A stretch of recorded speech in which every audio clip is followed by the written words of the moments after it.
আমার প্রিয় বন্ধুরা, দেখো গোপালের জন্য অনেক জামা বানিয়েছি, তার মধ্যেও আজকে একটা পরবে। আজকে যেহেতু জন্মাষ্টমী, দেখো তোমাদের দেখাচ্ছি। আর এই পিসটা দেখো, কালারটা কি সুন্দর না? আমার তো এই কালারটা খুব ভালো লেগেছে। এটা দিয়ে আমি 4-5টা জামা বানিয়েছি। দেখো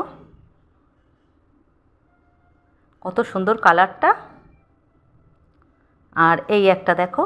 আর আমি প্রত্যেকটা জামাই সুতির বানিয়েছি, কেননা আমি সুতির পরতে খুব ভালোবাসি, পরে আরাম পাই।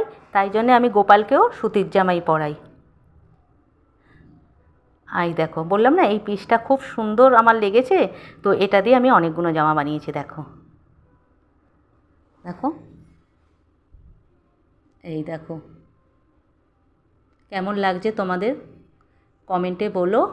আর আরও দেখাচ্ছি, আরও অনেক কিছু বানিয়েছি, সেটাও দেখাবো তোমাদেরকে।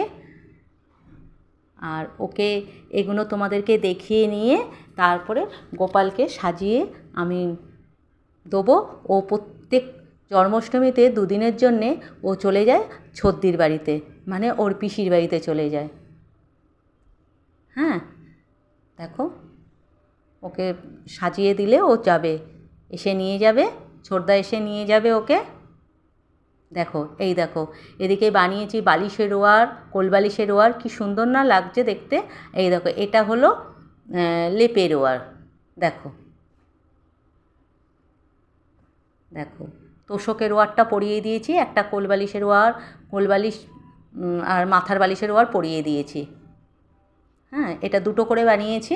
আর এই যে পিস কিনে দিয়েছি, দেখো এই যে এগুলো হলো চাদরের। আমি সাইজ বলে দিয়েছি, ও সাইজ মতন বানিয়ে দিয়েছে। যেই মেয়েটাকে দিয়ে বানাই না, ও অনেক দূরে থাকে, ওই জন্যে আমি 1 বছরের জামা পুরো ওর কাছ দিয়ে বানিয়ে নিই। কেন ও বড়দের জামা বানায়, ও ছোটো মানে এই গোপালের ঠাকুরের জামাও করে না। ও আমার সাথে খুব ভালো সম্পর্ক আছে বলে আমাকে করে দেয়। ওই জন্য ওকে আমি 2 মাস আগে দিয়ে এসেছি। কালকে বলল, ফোন করে বলল, তোমার হয়ে গেছে, তোমার গোপালের জামা কাপড় তুমি নিয়ে যাও। এই দেখো, এই একটা হার কিনেছি। হ্যাঁ, এই জন্য আমি সারা বছরের বানিয়ে, এই দেখো এই 2টো দেখো বানিয়েছি হাতের জন্যে। দেখো কেমন হয়েছে, তোমাদেরকে গোপালকে সাজিয়ে দেখাচ্ছি। দেখো কত সুন্দর লাগছে। দেখো তোমরা কিন্তু কমেন্টে বলো কেমন লাগছে গোপালকে। ও এখন চলে যাবে পিসির বাড়িতে। টাটা বন্ধুরা, শুভ দুপুর। কেমন লাগছে কমেন্টে বলো কিন্তু।